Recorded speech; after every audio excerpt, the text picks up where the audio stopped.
शेतकरी मातीमध्ये फक्त दाना पेरत नाही, स्वतःचं काळीज पेरतो. शेतकऱ्याच्या नावाने राजकारणाला सुरुवात होते. शेती करणं म्हणजे स्वतःच्या पायावर मारून घेणं, हा जो एक विशिष्ट प्रकारचा समज आहे, हा समज बऱ्याचशा तरुणाईला निरुत्साही करणार आहे. ये ना जरासा बसू बांधावर, जिथे बसतो बाप राबल्यावर. करून बघू हिशोब जरासा घामाचा, चुकूनच कधीतरी बापाच्या कामाचा. नमस्कार, मी अभय हिरामनजी दांडेकर, मुक्काम पोस्ट माणगाव, तहसील समुद्रपूर, जिल्हा वर्धा येथून चल बिचल या चॅनेलवरती तुम्हा सर्वांशी संवाद साधायला आलो. संवादाचा विषय आहे शेतकऱ्यांच्या मुलांची मुलींची बदललेली मानसिकता. मित्रांनो, विषय भरपूर आहे, परंतु या बदललेल्या विषयांमध्ये काही विषय असे आहेत की जे विषय समाजासमोर मांडणं ही आजच्या काळाची गरज आहे. आणि खऱ्या अर्थाने ज्यावेळेस समाजातले ज्वलंत विषयाचा अभ्यास आपण करतो, त्यावेळेस एक विषय जो जुना जरी असला तरी नव्या पद्धतीने तो तसाच मांडला जातो, तो म्हणजे शेतकऱ्यांचा. शेतकरी आत्महत्या होत आहे, शेतकऱ्यांचं नुकसान होतंय, शेतकऱ्यासाठी काहीतरी केलं पाहिजे, हे विषय फक्त भाषणामध्ये दिसतात. आणि म्हणून मित्रांनो, या विषयावरती बोलणं फार गरजेचं आहे. खऱ्या अर्थाने शेतीचं अर्थकारण, शेतीचं सर्व जे काही आहे ते शेतकऱ्याच्या पोरांनी आजच्या काळामध्ये समजून घेणं गरजेचं असताना शेतकऱ्याची पोरं कशी शेतीपासून दूर चालली आणि इतर कारणांसोबत या कारणाचा सुद्धा आपल्याला उहापोह या संवादातून करायचा आहे. खरं तर पाश्चात्य संस्कृती आपल्या देशामध्ये जरी असली तरी त्या पाश्चात्य संस्कृतीला किती भुलायचं, किती त्याच्या मागे धावायचं, हे ज्याचं त्याने ठरवायचं असतं. प्रत्येकाच्या मर्यादा असतात. परंतु शेतकऱ्याची पोरं आज बापाला शेतीमध्ये सहकार्य न करता फक्त दिखाऊपणाच्या जे बळी पडलेली आहे, या दिखाऊपणामुळे सुद्धा कुठेतरी शेतकऱ्याचं नुकसान होतंय, हे आजच्या या पिढीला समजून सांगणं गरजेचं आहे. शेतकऱ्याची मुलं टीव्ही, सिरियल्स, मालिकांमधून जे काही जग बघतं ते आभासी जग असतं, परंतु त्यांना ते जे खरं वाटतं आणि त्यात त्यांची चुकी नाही, आपणही त्यांना तसंच भासवतो. परंतु या सगळ्यामध्ये होतं काय की ज्या बापाला शेतकऱ्याच्या त्या पोरावर भरोसा आहे, ज्याच्या भरोश्यावर त्याला उद्याची वाटचाल करायची आहे, तो पोरगा शेतीतला पण त्याला माहीत नसतं आणि मग पुढे चालून ती शेती विकून तो सुखात राहण्याचा, भरमसाठ पैसा मिळून आनंदात जगण्याचा विचार करतो आणि शेतीचं नुकसान होतं. सगळ्यात महत्वाचं म्हणजे बाप जेव्हा शेतीमध्ये राबतो, त्यावेळेस शेतीमध्ये राबताना बापाला असं वाटतं की मी जे कष्ट करतोय, मी ज्या झळा सहन करतोय, या झळा माझ्या मुलाला कुठे बसू नये, माझ्या मुलीला कुठे बसू नये. आणि म्हणून मुलाला किंवा मुलीला ते लोक सांगतात की बाबा रे, कष्ट मी करतोय, तू फक्त शिक्षण घे, चांगला शिक, चांगल्या नोकरीवर लाग, चांगले पैसे कमव. तू पैसे कमवायला लागला म्हणजे आम्हाला आमचा म्हातारपण सुखामध्ये जाईल. पण तो मित्रांनो, सध्याची परिस्थिती, समाजातलं वास्तव जर सर्वांसमोर आणायचं असेल तर जे अनुभव आम्हाला येतात, त्या अनुभवातून असं आमच्या लक्षात आलं की शिक्षणाच्या नावावर शेतकऱ्यांची मुलं ज्या पद्धतीने त्यांची दिशाभूल होते, या दिशाभूलला कोणीही थांबवत नाहीये. आणि न थांबवल्यामुळं या शेतकऱ्यांच्या मुलांचं तर नुकसान होतंय, पर्यायाने शेतकऱ्यांचं पण नुकसान होतंय. कारण शिक्षणाच्या नावाने जी उधळपट्टी सध्या सुरू आहे, या उधळपट्टीवर सर्वात जास्त पैसा जर कुणाचा खर्च होत असेल तर तो शेतकऱ्याच्या मुलाचा. मग शेतकऱ्याच्या मुलाचं हे कर्तव्य बनतं, शेतकऱ्याच्या मुलीचं हे कर्तव्य बनतं की मी जिथे पैसा खर्च करते, तो पैसा माझ्या शिक्षणासाठी किंवा माझ्या स्वतःच्या विकासासाठी खरोखर योग्य मार्गाने जातोय का. आज आपण एक चित्र समाजामध्ये बघितलं असेल की शाळा महाविद्यालयामध्ये विद्यार्थ्यांची गर्दी फार कमी असते. शाळा महाविद्यालयांचे सायकल स्टँड असेल किंवा गाड्या जिथे पार्क केल्या जातात, ती जागा बघा, तिथे गाड्या अजिबात तुम्हाला दिसणार नाही. परंतु शहरामध्ये गल्लोगल्लीमध्ये जे ट्युशनचं फॅड आलेलं आहे, या ट्युशनच्या क्लासेसमध्ये तुम्ही जाऊन बघा, त्याच्या बाजूला जाऊन बघा, विद्यार्थ्यांना बसायला जागा नाही, इतकी विद्यार्थ्यांची गर्दी असते. शाळेमध्ये जे शिक्षण फ्रीमध्ये मिळतं किंवा अगदी कमी पैशामध्ये मिळतं, असं शिक्षण न घेता ही शेतकऱ्यांची मुलं बाकीच्यांच्या दिखाऊपणाला बळी पडून तिथे जातात. एका विषयाचे 20-20, 30-30 हजार त्या ठिकाणी पैसे भरतात. परंतु तो पैसा भरताना एकाही क्षणाने असा विचार ते करत नाहीत की हा पैसा माझा बाप जो मला देतोय, हा पैसा सुखाने सहजासहजी मिळालेला नाही किंवा वडिलोपार्जित संपत्तीतला हा नाही. वडील कष्ट करतायत, घाम गाळतायत आणि म्हणून हा पैसा आपल्याला मिळतोय, याची जाणीव या शेतकऱ्याच्या पोरांना नाही. आणि म्हणून हा विषय शेतकऱ्यांच्या पोरांसाठी मांडणं खूप गरजेचं आहे. मुलांसोबतच मुलींचा पण तेच प्रकार झालेला आहे. सध्याची जी समाजातली एक विचित्र अशी घडामोड आहे, ती म्हणजे सध्या मुलांना आणि मुलींना जे पाश्चात्तीकरणाचे जे डोहाळे लागलेले आहे, याच्यातून काही विकृत संकल्पना आलेल्या आहेत. बरं, त्या यायच्या येऊ, त्याच्याबद्दल काही प्रॉब्लेम नाही. जे तुमच्या कल्चरला जुळलेलं आहे किंवा जे तुमच्या सध्याच्या परिस्थितीला जुळलेलं आहे त्याच्याशी जे तुमच्या फायद्याचं आहे ते तुम्ही आत्मसात केलंच पाहिजे. परंतु आत्मसात करताना कुठली अशी गोष्ट आहे की जी माझं नुकसान करते, माझ्या परिवाराचं नुकसान करते, याचा विचार आपण करायला पाहिजे. सध्या टीव्हीवर अशा काही सिरियल्स येतात, अशा काही मालिका आहे की ज्या मालिकांमधून एक आभासी जग मुला मुलींच्या समोर मांडलं जातं आणि मुलं मुली नेमके त्याच आभासी जगाला बळी पडतात. सध्याचं एक नवं ट्रेंडिंग म्हणजे लग्नाच्या वेळेसचा जर आपण अमाप खर्च बघितला तर बरेचसे शेतकरी मुलाच्या मुलीच्या लग्नामुळे कर्जबाजारी झाले. शेवटी कर्ज न फेडता आल्यामुळं त्याला ती शेती विकावी लागली. शेतकऱ्याच्या मुलाने मुलीने ही गोष्ट आधी लक्षात घेतली पाहिजे, कारण ज्यावेळेस स्वतःच्या बापाचा पैसा खर्च होतो त्यावेळेस तो खर्च करताना हा पैसा नेमका कसा कमावला गेला याचं सुद्धा शास्त्र आपल्याला माहीत असलं पाहिजे. अगदी छोट्या छोट्या गोष्टीसाठी अमाप पैसा खर्च करणे आणि त्या दिखाऊपणाला बळी पडणे, आपण आपल्या बापाच्या घामाच्या मिळालेल्या त्या पैशाचं नुकसान करतोय, बापाचं नुकसान करतोय, ही भावना आपल्या मनात असली पाहिजे, तो विचार आपल्या मनामध्ये असला पाहिजे. अगदी छोटंसं उदाहरण घेऊया. ज्यावेळेस एक मुलगी लग्नामध्ये, आजकाल डोलीचा प्रकार खूप जास्त आहे, ती डोली येते कुठून तर त्या हॉलच्या गेट पासून तर फक्त स्टेज पर्यंत ती डोली येते आणि ते तेवढं म्हणजे 100 मीटर सुद्धा ते अंतर नसेल, तेवढं अंतर येण्यासाठी तो डोलीवाला 40,000 50,000 रुपये त्या वधू पित्याकडून घेतो. मुलींनो, खरंच हे लक्षात तुम्ही घेतलं पाहिजे की तेवढं अंतर तुम्ही चालत येऊन बापाचे 40,000 वाचू शकता, ज्या 40,000मध्ये बाप एक पीक घेऊ शकतं, शेतीमध्ये काहीतरी लावू शकतं. परंतु मुलींना दिखाऊपणाची जी सवय झालेली आहे, या सवयीमुळं सगळा खर्च त्याच्यामध्ये केला जातो. पर्यायाने होतं काय, मुलीची खुशी म्हणून, मुलीचा आनंद म्हणून, मुलाचा आनंद म्हणून वडील तो पैसा खर्च करतात, परंतु त्या पैशाचं चीज मात्र होत नाही. आणि नंतर तो कार्यक्रम संपल्यानंतर, तो विधी संपल्यानंतर काही दिवसांनी बापाचं कर्ज जेव्हा फिटत नाही तेव्हा पर्यायाने बापाला ती शेती विकावी लागते.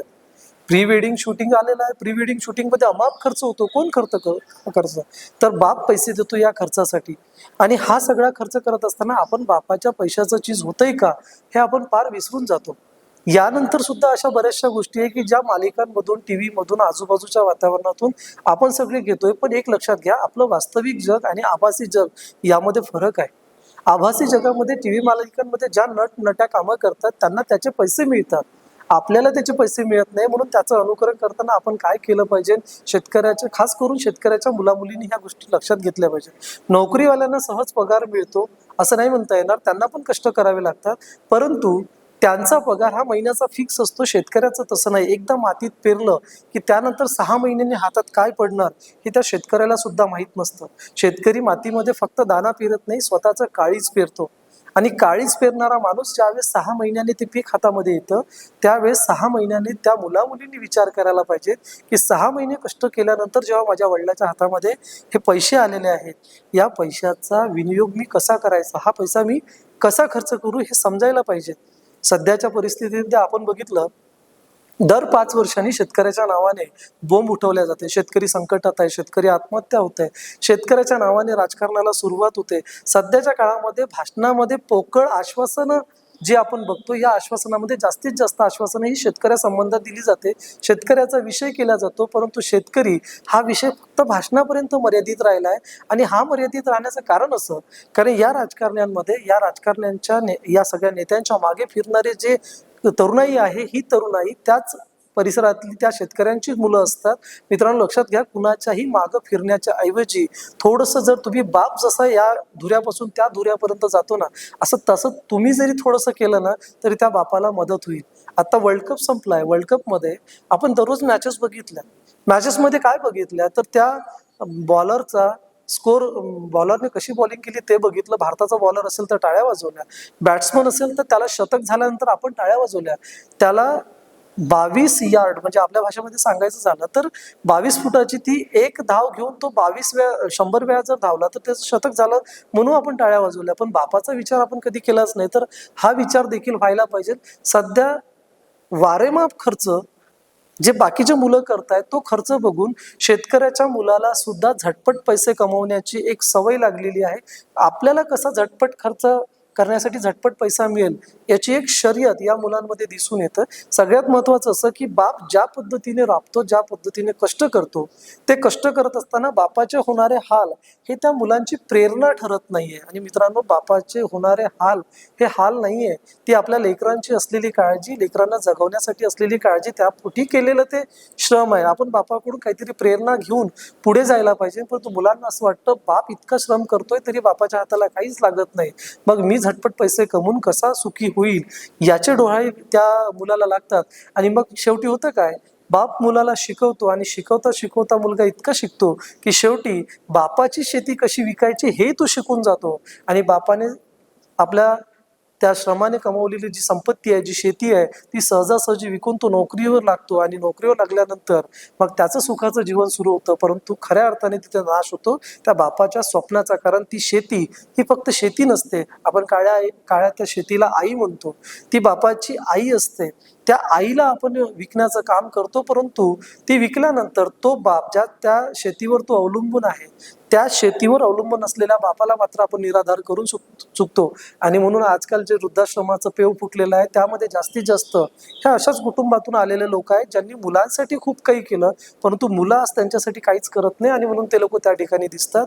लाख्याचे फाके झाले असं जे विदर्भामध्ये आपल्याकडे म्हटलं जातं, याचं कारण तेच आहे, कारण मुलांवर खूप सारा खर्च करून सुद्धा त्याचं आउटपुट काहीच निघत आहे. आणि म्हणून हे सगळं होतं. शेतीबद्दल एक मोठा गैरसमज समाजामध्ये आहे, तो म्हणजे असा की शेतीमध्ये काहीच प्रॉफिट नाही.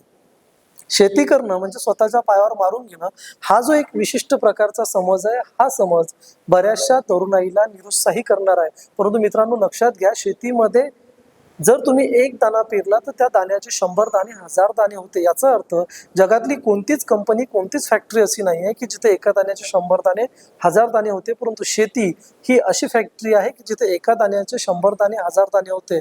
आणि म्हणून या ठिकाणी प्रॉफिटच प्रॉफिट आहे. फक्त शेतकऱ्याचं मरण कुठं होत आहे, तर शेतकऱ्याच्या मालाला जो भाव मिळायला पाहिजे तो मिळत नाही. परंतु शेतकऱ्याचा मुलगा त्यासाठी कधी झटताना दिसत नाही, त्यासाठी बोलताना कधी दिसत नाही, कधी झगडताना दिसत नाही, कधी त्या व्यवस्थेशी भांडताना दिसत नाही, तर तो सरळ सरळ त्याच्यातून म्हणजे पळवाट काढण्याचा प्रयत्न करतो. गैरसमज असे पसरवले जातात की नको रे बाबा, शेतकरी नको, शेती नको. मुलींच्या लग्नाच्या वेळेस सुद्धा हाच विचार केला जातो की आज एक विचित्र परिस्थिती अशी आहे समाजातली की जेव्हा मुलीसाठी मुलगा बघायला जातो तेव्हा त्या मुलीकडे विचारतात शेती आहे का, आणि शेती आहे का हे विचारताना बघा का एक दुटप्पी भूमिका कशी असते. खऱ्या अर्थाने नुकसान कुठे झालेलं आहे, कारण शेती म्हणजे एक महाभयंकर असं काहीतरी आहे, असे जे संकल्पना राबवल्या गेल्या, यामुळे शेतीचं नुकसान होतंय काही प्रमाणामध्ये असं आपण म्हणू शकतो. कारण विचारलं जातं मुलाकडे शेती आहे का, आणि आहे असं जर म्हटलं तर त्या बैठकीमध्ये किंवा त्या लग्न जुळवताना असं म्हटलं जातं की मुलाकडे शेती आहे, पण आमची मुलगी शेतीमध्ये जाणार नाही, शेतीमध्ये राबणार नाही. आणि ही गोष्ट जेव्हा सांगितलं जाते तेव्हा त्या मुलीच्या डोक्यामध्ये कुठेतरी पेरलं जातं, बेटा तुला शेतीमध्ये जायचं नाहीये. जर शेतीमध्ये जायचं नाहीये तर शेती पाहिजे कशाला, हा एक महत्वाचा प्रश्न येतो. सगळ्यात महत्वाचं तिच्या डोक्यामध्ये असं पेरलं जातं की शेती म्हणजे काहीतरी वेगळं, फक्त एक परमनंट प्रॉपर्टी म्हणून शेतीकडे पाहिलं जातं की वेळ पडली तर शेती विकून आपल्याला जिवंत राहता येईल किंवा आपला उदरनिर्वाह करता येईल. ही जी भावना आहे, या भावनेमुळे हे सगळं होतं. आणि सगळ्यात महत्वाची गोष्ट मित्रांनो, एक गोष्ट अशी लक्षात आहे, फक्त मी मुलांनाच दोष देईल असं नाहीये, तर काही पालक सुद्धा दोषी आहे. म्हणजे ज्यावेळेस मुलांना शेतीमध्ये पाठवण्याची वेळ येते त्यावेळेस आई वडील सुद्धा मुलांची अति काळजी करतात, अति लाड करतात. या अति लाडामुळे सुद्धा काय झालेलं आहे की ते मुलं शेतीकडे वळत नाही, शेतीकडे जायला तयार होत नाही. वडील सांगतात नको रे बाबा, तुझ्याच्याने ते होणार नाही, तू फक्त आपलं शिक्षण बघ, आम्ही काय करायचो ते कष्ट करू, आम्ही जे कमवायचं ते कमवू, तू फक्त शिक्षण घे. आम्हाला शिक्षण घेता आलं नाही, पण तू शिक्षण घे, तू मोठा हो, तू हे कर, तू ते कर. परंतु शिक्षण घेत असताना त्याच्यामध्ये रुजवल्या जाणारी श्रमप्रतिष्ठा ही कुठेतरी मागं पडतंय. त्या मुलाला शेतीविषयी असलेलं ज्ञान कुठेतरी मागं पडतंय, आणि हे ज्ञान ज्यावेळेस त्याला मिळत नाही त्यावेळेस तो मुलगा किंवा ती मुलगी लग्न झाल्यानंतर किंवा मोठे झाल्यानंतर शेतीकडे वळण्याचा प्रश्नच त्यांचा येत नाही. आणि म्हणून काय होतं की मग या सगळ्या गोष्टीला नकारात्मकता तयार होते. सगळ्यात महत्वाचं म्हणजे एक समाजातली परिस्थिती अशी आहे की सर्वसाधारण घरची जरी मुलगी असली तरी तिला एकच गोष्ट पाहिजे, ती म्हणजे नोकरीवाला मुलगा. नोकरीवाला मुलगाच नवरा म्हणून तिला पाहिजे. परंतु सध्या नोकऱ्यांची अवस्था आणि शेतीची अवस्था या दोन्हीचा विचार केला तर दोन्हीही सारखंच आहे. परंतु एक गोष्ट मात्र पक्की अशी आहे की शेती हा असा व्यवसाय आहे की जो कालही जिवंत होता, आजही जिवंत आहे, उद्याही जिवंत राहील. अगदी आता नुकताच झालेला कोरोना महामारीचा काळ जर आपण बघितला तर या कोरोना महामारीच्या काळामध्ये सगळ्या जगाला तारणारा कोण होता, तर तो शेतकरी होता. म्हणजे एकीकडे सगळे कारखाने बंद झाले होते, सगळे उद्योगधंदे बंद झाले होते, सगळं बंद झालेलं होतं. परंतु याही परिस्थितीमध्ये 24 तास समाजासाठी जगणारा एकच व्यक्ती होता, तो म्हणजे शेतकरी. तुम्ही कल्पना करून बघा की ज्यावेळेस शेतकऱ्याने जर असं ठरवलं की फक्त स्वतःपुरतं पेरायचं, स्वतःपुरतं उगवायचं, स्वतःपुरतंच कमवायचं आणि स्वतःपुरतंच ठेवायचं, तर त्यावेळेस लक्षात ठेवा या जगामध्ये हाहाकार झाल्याशिवाय राहणार नाही. कारण शेतकऱ्याने जर पिकवणं जर बंद केलं तर खाणार कुठून? दगड तर आपण खाऊ शकत नाही, लाकूड तर आपण खाऊ शकत नाही, म्हणजे पालापाचोळा तर आपण खाऊ शकत नाही. आपल्याला लागेल ते अन्न, आणि हे पिकवणारा जो आहे तो शेतकरी आहे. कोरोना काळामध्ये जर शेतकऱ्याने पिकवलं नसतं तर जगातले लोक कोरोनापेक्षा अन्न न मिळाल्याने मरण पावलेले असतात. परंतु शेतकऱ्याच्या मुलांनी देखील ही गोष्ट लक्षात घेतली पाहिजे की जर आम्ही जगाचे पोशिंदे आहोत तर मग यामध्ये वाईट काय? शेतकऱ्याच्या पोरांना माझा बाप शेतकरी आहे हे सांगायला लाज वाटते. ही सगळ्यात मोठी शोकांतिका आहे. शेतकऱ्याचा मुलगा जेव्हा एखादी उच्च शिक्षण घेतो त्यावेळेस त्याला चौकातून बैलबंडी घेऊन जाण्याची लाज वाटते. ही सगळ्यात मोठी शोकांतिका आहे. सगळ्यात महत्वाचं म्हणजे या सगळ्या मागे एक विचित्र पद्धतीचं जे वातावरण तयार केलं जातं, त्या वातावरणातून नकारात्मकपणे आलेली ही भावना आहे. परंतु या भावनेला कुठेतरी दूर करणं हे फक्त समाजातील, त्या गावातील किंवा त्या आजूबाजूच्या लोकांचंच काम नाही, तर यामध्ये समाजातल्या प्रत्येक घटकांनी हे काम केलं पाहिजे की शेतकऱ्याला जे वैभव आधी होतं ते वैभव आजही आहे, फक्त त्यावर जी एक झापड बसलेली आहे ती झापड, तो पडदा जर आपण बाजूला केला तर शेतकऱ्याला पुन्हा ते वलय प्राप्त होईल. सगळ्यात महत्वाचं मित्रांनो, एक गोष्ट लक्षात ठेवली पाहिजे आपण की शेतकरी जगला तरच सगळे जगतील. जर शेतकरी जर नाही जगला तर या जगातील कुणालाही आनंदाने जीवन जगता येणार नाही, अशी परिस्थिती येईल. सगळ्यात महत्वाचं म्हणजे शेतीबद्दल जो गैरसमज निर्माण केला जातो त्याच्यातलाही एक चांगला धागा असा आहे की माझ्याच वर्धा जिल्ह्यातील समुद्रपूर तालुक्यातील पाटील नावाचं एक जोडपं आहे. या जोडप्याने स्ट्रॉबेरीचा जो प्रयोग केला त्या प्रयोगातून त्यांनी अतिशय उत्तमरित्या असं उत्पादन घेतलं आणि या उत्पादनातून त्यांनी सिद्ध करून दाखवलं की शेतकरी हा काहीही करू शकतो. उच्च विद्या विभूषित असलेल्या या जोडप्याने स्ट्रॉबेरीचा प्रयोग करून अतिशय चांगल्या पद्धतीचं उत्पन्न घेतलं. महाराष्ट्र शासनाने पण त्याची दखल घेतली. यावरून हे सिद्ध होतं. फक्त एवढंच आहे की ती गोष्ट त्या पिढीला, त्या मुलांना माहिती असली पाहिजे, त्यांना माहिती करून दिली पाहिजे. ज्यावेळेस आपण शेतकऱ्यांची परिस्थिती बिघडली असं म्हणतो त्यावेळेस कुठंतरी आपणही त्याला जबाबदार आहे हे लक्षात घ्या मित्रांनो. कारण ज्यावेळेस तुम्ही बाजारात जाता, शेतकरी त्यावेळेस मेथीची जुडी, पालकची जुडी विकत असतो. आपण स्वतःला उच्चभ्रू समजणारे जे लोक आहोत त्या बाजारामध्ये गेल्यानंतर 10 रुपयाला जर ती जुडी असेल तर आपण 15च्या 2 मागतो. ही सगळ्यात मोठी शरमेची गोष्ट आहे की ज्या शेतकऱ्याबद्दल आपण एवढं पोटतिडकीने बोलतो, जेव्हा प्रत्यक्ष त्याच्याशी सौदा करण्याची वेळ येते त्यावेळेस आपण त्याला भाव पाडून मागतो. आपण ज्यावेळेस दुकानात जातो मित्रांनो, किंवा एखाद्या मॉलमध्ये जातो किंवा एखाद्या हॉटेलमध्ये जातो, तिथे आपण ही भावबाजी करतो का? नाही करत. का? कारण तो आपला स्टेटस आहे असं आपण समजतो. हा कुठला दिखाऊपणाचा स्टेटस? खऱ्या अर्थाने हा स्टेटस ज्याच्यामुळे निर्माण झाला तो शेतकरी आहे. आणि मग ही गोष्ट आपण लक्षात घेतलेली पाहिजे की शेतकऱ्यासोबत भावबाजी करा.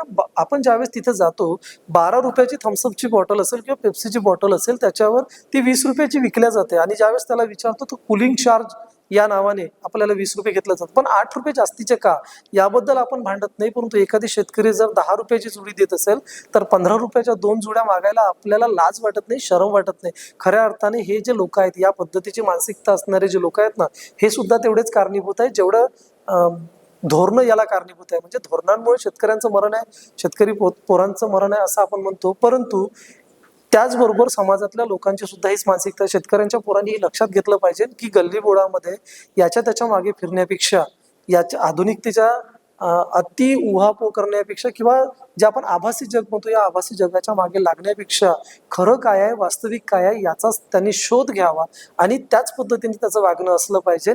आपण आपल्या शेतीमध्ये किती चांगले प्रयोग करू शकतो आणि चांगल्या पद्धतीने कसं जगू शकतो याचाही त्यांनी विचार करायला पाहिजे.